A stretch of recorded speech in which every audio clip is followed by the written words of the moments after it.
తాకి అల్లాడినానేసే పల్లా పసిడి పచ్చాని అరసే తుల్లా ధార పోస్తా ప్రాణాలు తానే అడగాల సీతా కోకల్లే రెక్క విప్పేలా నవ్వి నాలోన రంగు నింపాలా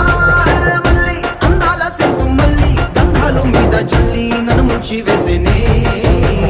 తనపై మనసు జారి